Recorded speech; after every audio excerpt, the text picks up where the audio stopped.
विष्णु गुरुर्देवो महेश्वरा गुरु साक्षात् परं ब्रह्म तस्मै श्री गुरुवे नमः।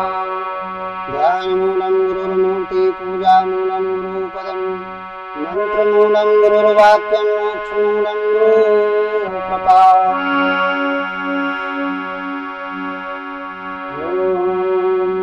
लोकाभिरामं रणरङ्गधीरम् राजीवनेत्रं करुणाकरन्तम् श्रीरामदूतं श्रीरामचन्द्रं शरणं प्रपद्ये।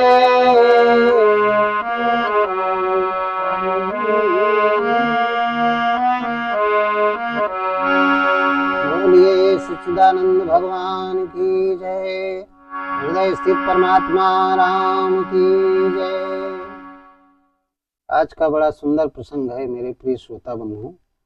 ये रामचरितमानस का है और ये उस समय का है जब महाराज दशरथ जी ने अपने प्राण छोड़ दिए थे और भरत जी ननिहाल में थे। राम जी को वनवास हो गया था। जब ये सूचना गुरु वशिष्ठ ने भिजवाई, जो कैकेयी का मायका था, उसको आज के युग में कश्मीर कहते हैं। भरत जी का ननिहाल कश्मीर कैकेयी देश था, उसको आज के समय में कश्मीर कहते हैं। तो भरत जी अयोध्या से कश्मीर गए थे शत्रुघ्न जी के साथ में। इधर घटना घट गई, राम जी को वनवास हो गया और भरत जी का देहांत हो गया। जब ये सूचना भेजा वशिष्ठ जी ने तो भरत जी और शत्रुघ्न जी आए। आकर के बड़े दुखी हैं, विलाप कर रहे हैं और क्रोध भी कर रहे हैं, गुस्सा भी कर रहे हैं, सोच भी कर रहे हैं। तो कोई समझाने वाला था नहीं बड़ा। भगवान राम और लक्ष्मण जी तो वन चले गए थे, माता सीता भी चली गई थी, माताएं सब बेहाल थी दुख में। कौन समझाए भरत जी को। भरत जी बड़े दुखी हैं और कहते हैं सब मेरे कारण हुआ, सब मेरे कारण हुआ। तो गुरु वशिष्ठ ऐसे सदगुरु थे जिन्होंने इष्ट को अपने बस में कर लिया था। तत्वदर्शी सदगुरु थे, त्रिकालदर्शी थे, इनको भविष्य के बारे में पता था, इसलिए ये विचलित नहीं हुए। तो जो तत्वदर्शी सदगुरु होते हैं वो समस्याएं आने पे विचलित नहीं होते हैं, क्योंकि उनको पता होता है कि ये समस्या धूप और छाया की तरीके है। कितनी देर रहेगी मानव के जीवन में या हमारे जीवन में, और कितनी देर बाद चली जाएगी, कितनी देर तक ठहरेगी, ये दुख कितनी देर तक ठहरेगा और कब चला जाएगा, ये सुख कितनी देर तक ठहरेगा कब चला जाएगा। ये जो त्रिकालदर्शी संत होते हैं, जिनको तत्वदर्शी संत कहते हैं, जिनको वशिष्ठ कहते हैं, जो अपने इष्ट को अपने बस में कर लेते हैं, उस हृदय स्थित परमात्मा को अपने बस में कर लेते हैं, ऐसे तत्वदर्शी सदगुरु को वशिष्ठ कहते हैं। ये आप समझ लीजिए। आज भी हैं वशिष्ठ, पहले भी थे, हर युग में वशिष्ठ होते हैं।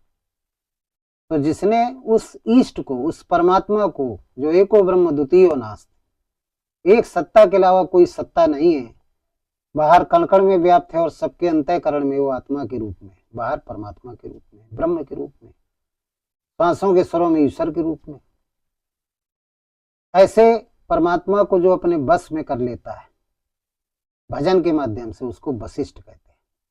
वो व्यक्ति समझा सकता है। तो आज बड़ा ही दुख का समंदर फूट पड़ा था और भरत जी बड़े दुखी हैं और अपने आप को दोष दे रहे हैं। गुरु जी समझा रहे हैं लेकिन वो अपने आप को ही दोष दे रहे हैं। कहते हैं सब मेरे कारण हुआ, सब मेरे कारण हुआ, मैं नहीं होता तो मेरी माँ ये वरदान नहीं मांगती, वरदान बिल्कुल नहीं मांगती। जब नहीं मांगती तो महाराज का देहावसान नहीं होता। तो वशिष्ठ जी कहने लगे नहीं भरत, ऐसी बात नहीं, किसी का दोष नहीं। क्या है? किसी का दोष नहीं कि सुना हो भरत भावी प्रबल और बिलखी कहे वह मुनिनाथ और हानि लाभ जीवन मरण की विधि यस अपयस विधि हाथ सुनहु भरत भावी प्रबल और बिलखी कहे वह मुनिनाथ और हानि लाभ जीवन मरण यस अपयस विधि हाथ और हानि लाभ जीवन मरण यस अपयस विधि हाथ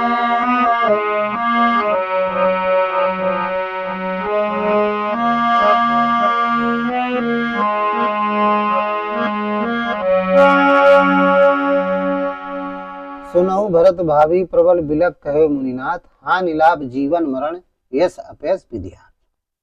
इतनी चीजें वशिष्ठ जी बोल गए। भरत तुम्हारा दोष नहीं है, बिलख करके कहा, रो करके कहा। सुनो भरत भावी प्रबल, ये भावी प्रबल थी, ये होनी थी, ये पहले से लिखा था। आप नहीं जानते हो भरत, मैं जानता हूं, क्योंकि ये तत्वदर्शी सदगुरु थे। तो उन्होंने कहा सुनो भरत भावी प्रबल, ये प्रबल थी, प्रबल का मतलब पहले से लिखा था। बिलख कहो मुनिनाथ, बिलख करके कहा, आंसू आ रहे लेकिन सत्य बात कही। बिलख माने सत्य बात कही। बिलख कहे मुनिनाथ हानि लाभ जीवन मरण, हानि कोई हानि हो रही, कोई लाभ हो रहा है, जीवन मिल रहा है किसी को मृत्यु मिल रही, हानि लाभ जीवन मरण और यश अपयश विधि हाथ। यश बड़ाई मिल रही है, अपयश बुराई मिल रही, ये सब विधि के हाथ है। अब ये विधि शब्द क्या है? विधि शब्द कहते कर्म को। विधि का काम क्या है? सृष्टि की रचना करना।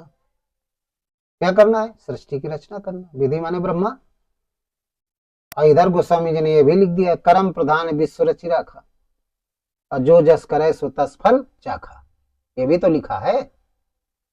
तो कर्म को भी लिख दिया है कि कर्म प्रधान है विश्व रचि राखा, सारे विश्व की रचना कर्म ने किया, और उधर विधि का नाम। तो आप लोग अच्छे से समझ लीजिए, विधि को ही कर्म कहते हैं, कर्म को ही विधि कहते हैं। कर्म को ही विधि कहते हैं, ये प्रधान है। तो और कर्म प्रधान विश्व रचि राखा, वशिष्ठ जी कहते हैं जो जस करे सो तस फल चाखा। जैसा जो करता है, अच्छा करता है उसको अच्छा फल मिलता है, बुरा करता है उसको बुरा फल मिलता है, इसलिए इसको कर्म प्रधान कहा गया है। ये कर्म की वजह से कर्म प्रधान विश्व रचि राखा, जो जस करे सो तस फल चाखा। कर्म के ही कारण होता है, जैसा हम कर्म करेंगे वैसा मिलेगा। इसमें किसी का दोष नहीं है, किसी का भी दोष नहीं है। गलत कर्म होने के कारण ये सारी समस्याएं आई है, इसमें तुम्हारा कोई दोष नहीं। तुम बेदाग हो, कोई दोष नहीं तुम्हारा। अपने मन में आप क्षोभ न प्रकट करें, भरत जी से कहा। और बोले आप सोच न करें। भरत जी ने कहा पिताजी चले गए, तो बोले देखिए पिताजी चले गए ये सत्य है, लेकिन पिताजी का सोच ना करिए। बोले भरत मैं तुमको बता रहा हूं, सोच किसका करना चाहिए? महाराज दशरथ सोच करने के योग्य नहीं। क्यों? क्योंकि इनके समान तो कोई पुण्यवान नहीं था, कोई पुण्यवान नहीं था। संत क्यों पुण्यवान?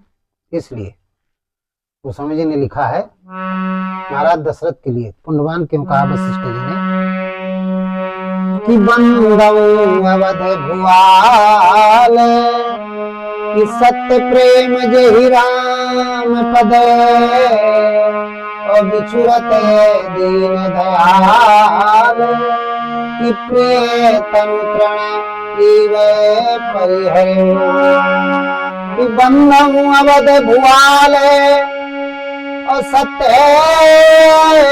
प्रेम जहि राम पदे और बिछुरत दीन दयाल कि प्रिय तन प्रणय परिहर बंदो अवध भुआल सत्य प्रेम जय रामपत बिछुरत दीन दयाल प्रिय तन उतरण इव परिहरे। ये राम के अनन्य भक्त थे। उनके वियोग में आजकल लोग कह देते हैं तुम चले जाओगे, तुम्हारे बिना हम जिंदा नहीं रह सकते। आम बात लोग कह देते हैं, लेकिन सब लोग जिंदा रहते हैं। चाहे पत्नी जाए तो पति कहेगा, वो भी जिंदा रहता है। पति जाएगा तो पत्नी कहेगी, लेकिन कोई नहीं मरता, सब जिंदा रहते हैं। संसार के जितने नाते रिश्ते हैं वो सब जिंदा रहते हैं। कोई मकान के दरवाजे तक जाता है जब व्यक्ति मरता है, कोई शमशान तक जाता है, कोई बीच तक जाता है, लेकिन कोई मरता नहीं है। लेकिन महाराज मुनि वशिष्ठ जी क्या कहते हैं कि महाराज दशरथ जी क्यों बंदनी है, उनके मरने पे सोच मत करो भरत, क्योंकि बंदो अवध भुआल, मैं वंदना करता हूं उनकी। बंदो अवध भुआल सत्य प्रेम जय रामपत। भगवान राम पर सत्य प्रेम था। तो बिछुरत दीन दयाल, जैसे राम वनवास गए, उनके बिछड़ने से अपने प्राणों को तिनके के समान छोड़ दिया। प्रिय तन उतरण इव परिहरेव, तिनके के समान छोड़ दिया। सत्य प्रेम था इसलिए। और जिसको भगवान से सत्य प्रेम होता है, वो स्वामी जी कहते हैं वही सच्चा धर्मावलंबी है। क्यों?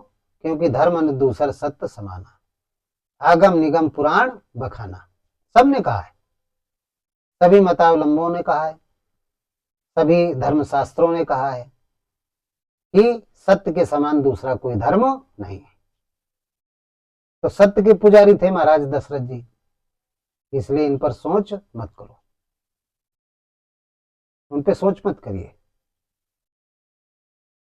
इसलिए हम बता रहे हैं, यहाँ पर राम गीता प्रस्तुत किया, ज्ञान गीता प्रस्तुत किया वशिष्ठ जी ने। और उन्होंने कहा कि किसी जिज्ञासु ने पूछा, इसी समय प्रश्न आ गया माता पार्वती का। ये भगवान शंकर कथा सुना रहे हैं, किसको? माता पार्वती को। ये अमर कथा है। और कहाँ सुना रहे थे? अमरनाथ गुफा में। रचि महेश निज मानस राखा पाए सुसमय शिवा संभाखा। ये अंतःकरण की कथा है। भाव रूपी भरत थे, और सदगुरु जिसने इष्ट को बस में कर लिया वो वशिष्ठ थे। रमे निरंतरात्मा सब घटा ठोयाम ताही से बुद्ध संत जन कहता सुराम। वो राम थे, हृदय स्थित राम। विवेक रूपी लक्ष्मण, सत्संग रूपी शत्रुघ्न, और भाव रूपी भरत। दसों मन सहित दसों इंद्रियों का निरोध करने वाली वृत्ति दशरथ, सुमत रूपी कौशल्या, सुमत रूपी सुमित्रा, और कुमत रूपी कैकेयी। ये सब अंतःकरण के पात्र हैं। अब विचार करिए, रच महेश निज मानस राखा पाए सुसमय शिवासन भाखा। तो क्या उस समय राम लक्ष्मण पैदा हुए थे क्या, जब भगवान शंकर ने इस मानस को लिख करके अपने अंतःकरण में रख लिया था? और जब सुंदर पात्र देखा, श्रोता देखा माता पार्वती को कि ये जिज्ञासु हैं, बूढ़ो तत्व न साधु दुरावें आरती जब अधिकारी पावें। जब कोई श्रोता अच्छा मिल जाता है तो सदगुरु अपने अंतःकरण के सारे राम के चरित्र प्रस्तुत कर देता है, बोलने लगता है अपने उस शिष्य के सामने, उसको सुनाने लगता है। तो पार्वती जी अनुरागी थी, तो भगवान शंकर ने जो रामचरितमानस रचा था, रच करके अपने अंतःकरण में रख लिया था, वो हिमालय के खंड अमरनाथ, जहाँ गुफा है, जहाँ पे लोग प्रतिवर्ष जाते हैं, वहां बैठ के सुनाया था। इसको सुक्का ने सुन लिया था, सुग्गा ने, एक तोता ने। और उसको सुन करके कहते हैं अमर हो जाता है व्यक्ति। तो क्या इस शरीर से अमर हो जाता है? नहीं। आप इस शरीर से कथा सुनेंगे तो ये शरीर तो नाशवान है, लेकिन अमर का मतलब है कि शाश्वत शांति मिलेगी, आपको मोक्ष मिल जाएगा, दोबारा आप इस 84 में नहीं पड़ेंगे, आप अक्षर पुरुष हो जाएंगे। कथा सुनेंगे मन से तो अक्षर पुरुष की स्थिति में हो जाएंगे। और जब पूर्ण रूप से आप सुन लेंगे, स्मृति में धारण कर लेंगे, जीवन पर्यंत इस कथा का वर्णन करेंगे, चिंतन करेंगे, हृदय स्थित परमात्मा का चिंतन करेंगे, भजन करेंगे, तो आप पुरुषोत्तम हो जाएंगे। आप फिर जन्म मरण के चक्कर में नहीं पड़ेंगे, फिर आपको काल नहीं खा सकता। संत कबीर ने लिखा है, जप मरे अचपा मरे, आनंद हो मर जाए, सूरत समानी शब्द में ताई काल न खाए।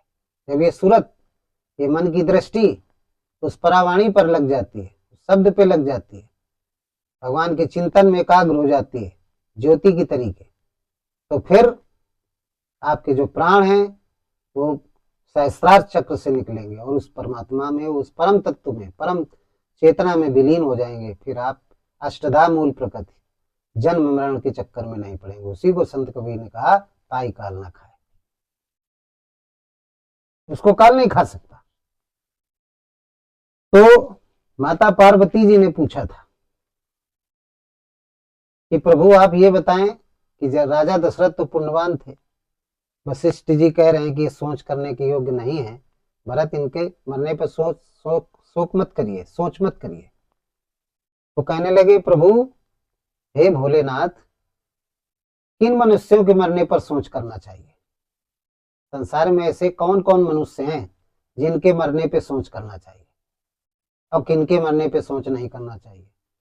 तो उन्होंने कहा, राजा दशरथ की तरीके जो मरे, भगवान के चरणों में जो स्नेह हो, उनके मरने पे सोच ना करो। तो बोले, सोच किस पर करें? तो बताने लगे। बोले, सुनो पार्वती। वही वशिष्ठ जी बता रहे हैं। कहते हैं, भरत सुनिए,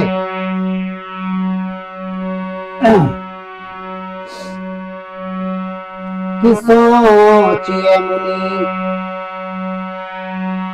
कि सोचिए पुनि पति वंचक नारी, अकुटिल कलह प्रिय इच्छाचारी। कि सोचिए बटु निज व्रत परिहरई, अजो नहीं गुरु आयस अनुसरई, अजो नहीं गुरु आयस अनुसरई। बड़ी अच्छी बात कही। सोचिए पुण्यपति वंचक नारी,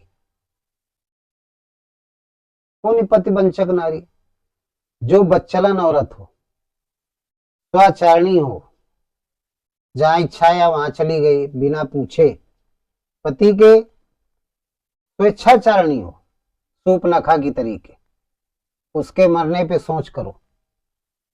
पार्वती बोली, ये कैसी बात?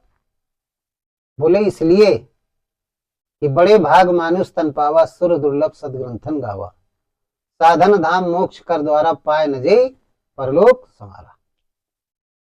ये जो मनुष्य का शरीर मिला है, ये मोक्ष प्राप्त करने के लिए मिला है, इस जीवात्मा को परमात्मा से मिलाने के लिए मिला है, जो एक दूसरे से मिलने के लिए तड़पते हैं, चुंबक और लोहे की तरीके। परमात्मा जीवात्मा को चुंबक और लोहे की तरीके संबंध मानता है। चुंबक जैसे लोहे को खींचता है, ऐसे परमात्मा भी इस जीवात्मा को, अपने अंश को हमेशा अपनी तरफ खींचने का प्रयास करता है।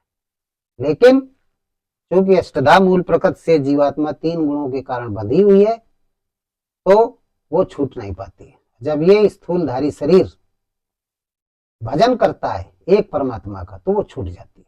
फिर प्रकृति पार प्रभु सब उर्वासी ब्रह्मनिरी विरज अल्पनासी, जो प्रकृति से परे परमात्मा, तो ये भी प्रकृति से परे हो जाती है और उसमें मिल जाती है। जो जाने सो देव जनाई, जाना तुम्हें तुम्हें हो जाएगी, तो परमात्मा स्वरूप हो जाती है। उसी को पूर्ण ब्रह्म कहते हैं। तो वशिष्ठ जी कहने लगे, भरत, भगवान शंकर कहने लगे, पार्वती सुनिए, कौन कौन सोच के योग्य हैं, किन पर दुख करना चाहिए? सोचिए पुण्यपति वंचक नारी, जो स्वेच्छाचारणी है, स्त्री, अपनी इच्छा से आना जाना, किसी की बात न मानना, उसके मरने पर। क्यों? क्योंकि वो अधोगति में जाएगी। कहाँ जाएगी? नरक में जाएगी, 84 में जाएगी।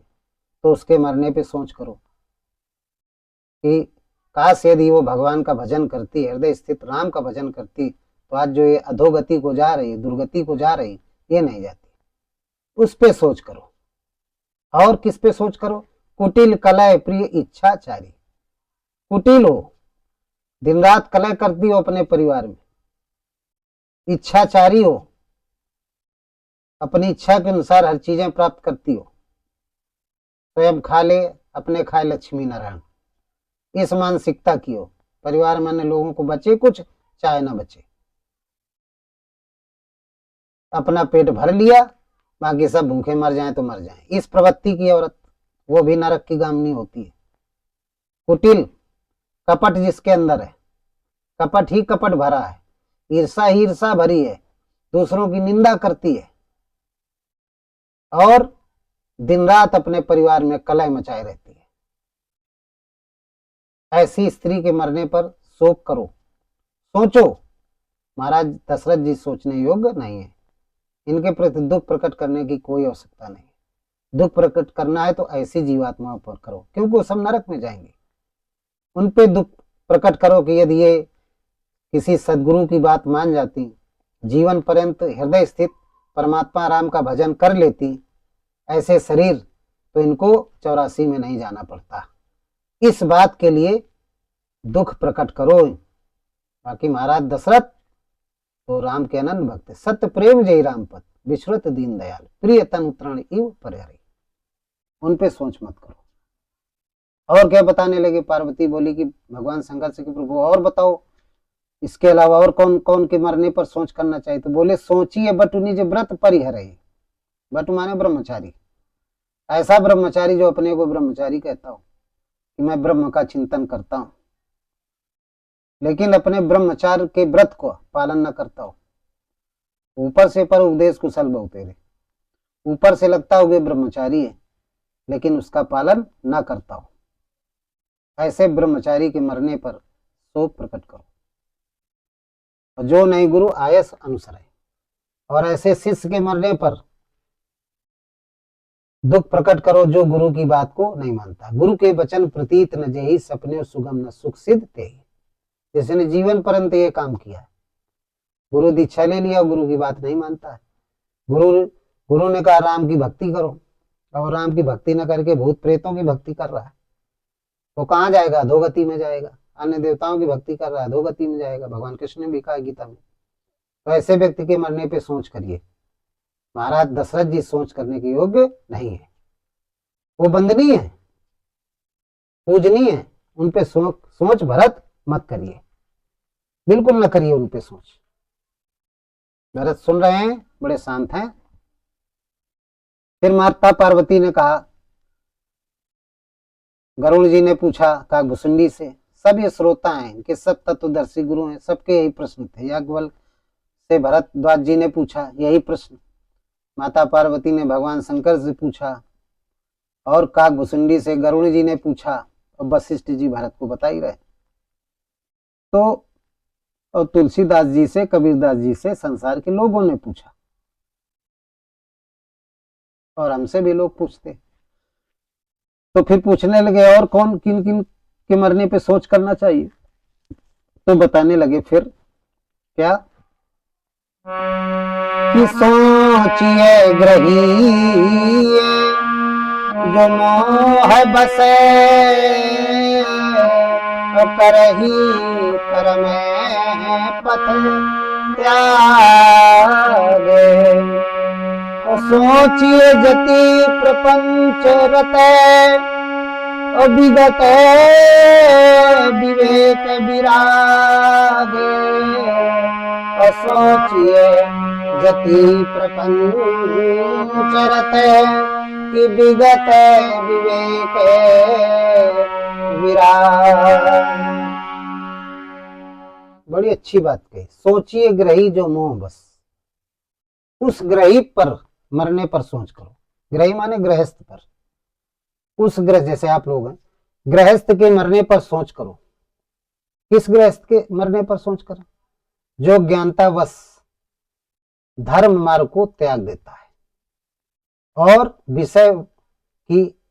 विषय वस्तुओं की आसक्ति में मरता है, और जिसके अंदर मोह होता है, जिसका मन जीवन पर्यंत संसार में लगा रहा, जिसकी मन सहित इंद्रियां बहिर्मुखी रही, अंतर्मुखी नहीं रही, जो जीवन भर भगवान का नाम नहीं लिया, इधर उधर की पूजाएं करता रहा, उसके मरने पर सोच करिए।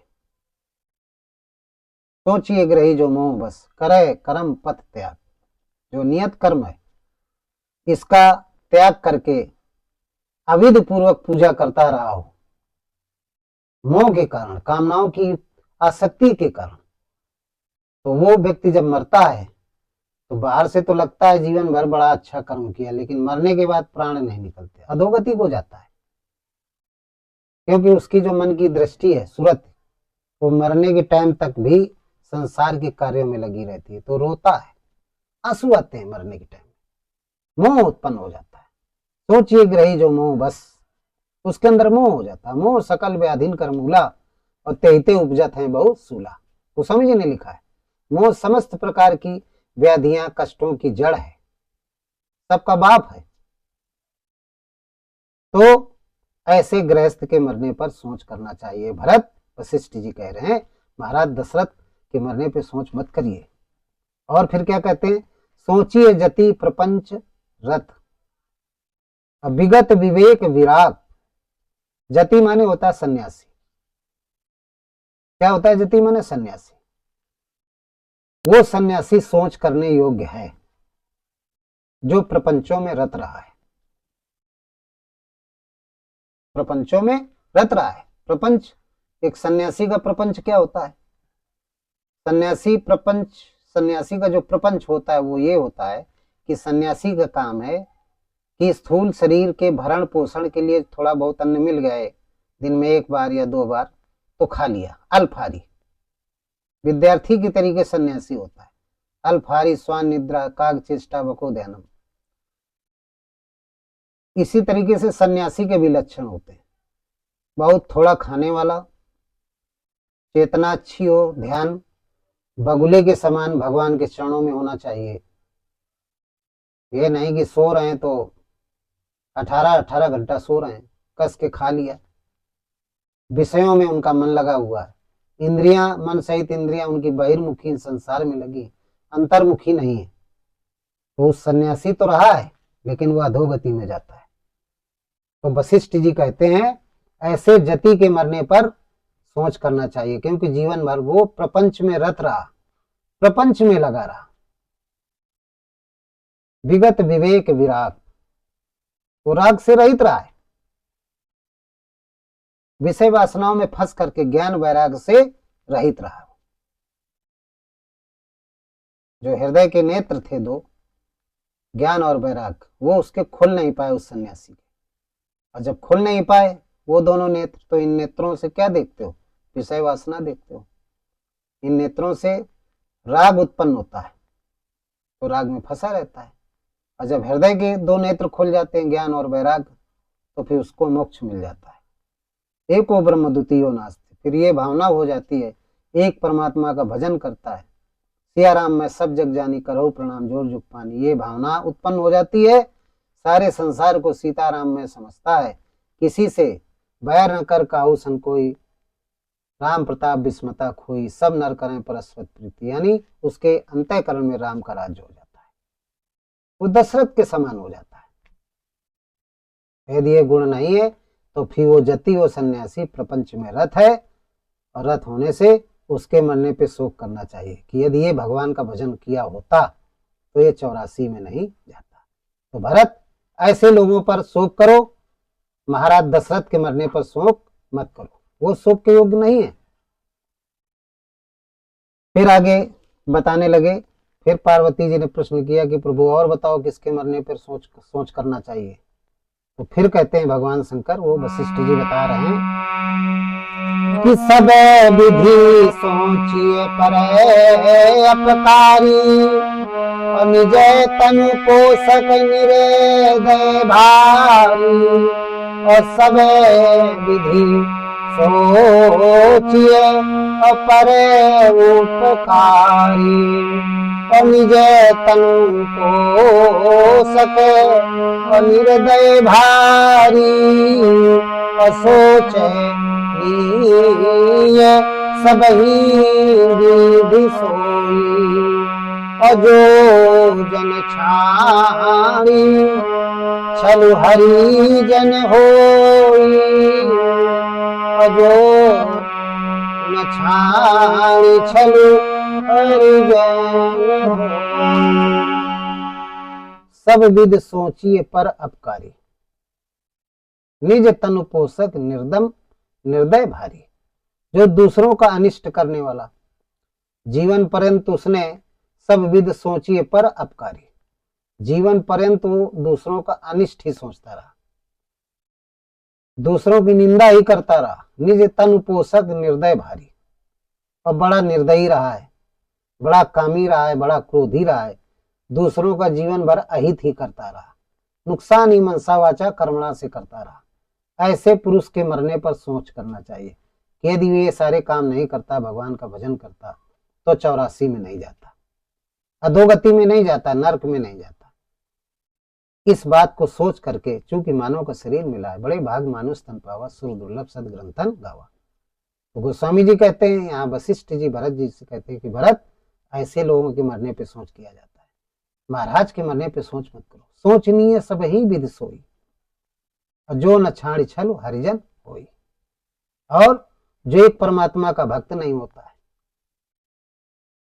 जो न छाड़ी छल हरिजन होई, इसके अंदर छल रहता है, इस देवता की पूजा करना, उसकी पूजा करना, भूत प्रेतों की, यक्ष गंधर्वों की पूजा करना, विभिन्न प्रकार के, एक परमात्मा को छोड़ करके अनेक प्रकार के देवी देवताओं की पूजा करते हैं, तो उनके मरने पे सोच करना चाहिए। महाराज जी सोचनी नहीं है, वो बिल्कुल नहीं सोचनी है। सोच करना है तो ऐसे लोगों पर सोच करो। तो कहते हैं भरत, उन पे सोच करना चाहिए। लेकिन रही बात महाराज की, तो कहते हैं कि सोचनीय नहीं कौशल राऊ, अभुवन 4 10 प्रगट प्रभाव। और क्या बोले कि भयऊ न अहय न अवहो निहारा, अभूप भरत जैसे पिता तुम्हारा, भूप भरत जैसे पिता तुम्हारा। वशिष्ठ जी कहने लगे, सोचनीय नहीं कौशल रहो। महाराज दशरथ जी सोचने के योग्य नहीं है, वो बिल्कुल सोचनी नहीं है। भुवन 4 10 प्रगट प्रभाव, जिनका जो यश है वो सभी लोकों में व्याप्त है, सारे संसार के लोग जानते हैं वो धर्मात्मा थे, और आपके पिता के समान ना कोई हुआ है, ना होगा, ना है, और ना अब आगे होगा। वो भरत जस पिता तुम्हारा, जैसे जिस तरीके से तुम्हारे पिता का आचरण था, वो धर्मात्मा राजा थे। ए भरत, ऐसा कोई आज तक ना हुआ है, और ना अब है उनके जाने के बाद, और ना आगे होगा। इसलिए उन पे सोच मत करिए। वो भगवान के अनन्य भक्त थे। बंदो अवध भुआल सत्य प्रेम जही रामपत, विश्रुत दीन दयाल प्रिय तनु तृण इव परिहर। इस तरीके से उन्होंने बताया भरत को कि मरने के बाद किन किन लोगों के मरने पर सोच करना चाहिए और किन किन के मरने पर सोच नहीं करना चाहिए। तो कौन से मनुष्य सोचनीय है, ये बात आज का प्रसंग था। वशिष्ठ जी के अनुसार कौन से मनुष्य सोचनीय है, ये प्रसंग था। मरने के बाद कौन से मनुष्यों की पर दुख प्रकट करना चाहिए। तो बड़ा सुंदर प्रसंग था, आप लोगों को सुनाया, आप लोगों ने श्रवण किया। अपने जीवन को धन्य बनाओ, इस सत्संग को अपनी स्मृति में लाओ, आपका कल्याण होगा। इन्हीं शब्दों के साथ हम आज के प्रसंग को समाप्त करते हैं। बोलिए सच्चिदानंद भगवान की जय, सद्गुरुदेव भगवान की जय। सर्वे भवन्तु सुखिनः, सर्वे सन्तु निरामया, सर्वे भद्राणि पश्यन्तु, मा कश्चित् दुःखभाग् भवेत्। ओम।